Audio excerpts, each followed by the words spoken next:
I tweeted literally just before we got started the cynicism safety blanket. Cynicism is a guarded response. You're setting yourself up against disappointment. Its role within the system is to protect you against experiencing anything bad. It is a preemptive strike against a perceived threat.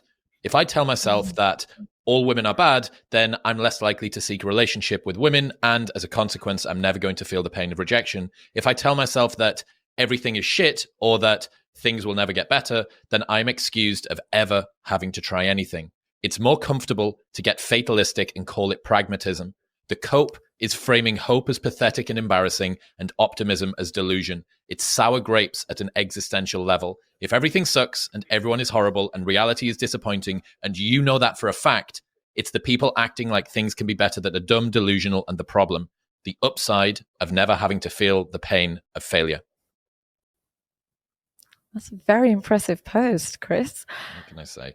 My point being that I think if someone, we have a generalized risk aversion at the moment. Young people are getting their driving license later. They're having less casual sex. They're drinking alcohol less. They're taking fewer drugs.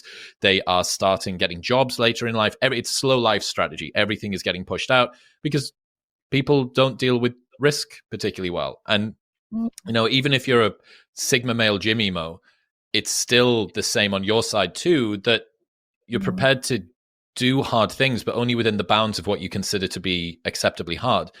And this adversarial relationship or nature that's being sort of posited as men and women are each other's enemies, something that I've noticed. And the same thing goes for, I guess, people just being concerned about, okay, what does the future hold?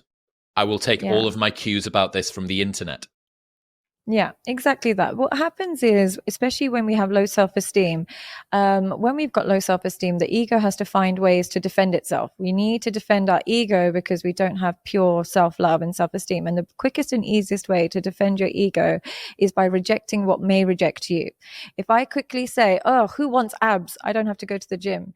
If I quickly say, oh, God, men are trash, I don't have to work on myself to sustain a positive relationship. If I quickly reject what I believe will reject me, I then defend myself against the possibility of any kind of new trauma. So it's usually a trauma response, but really it's stemming from low self-esteem.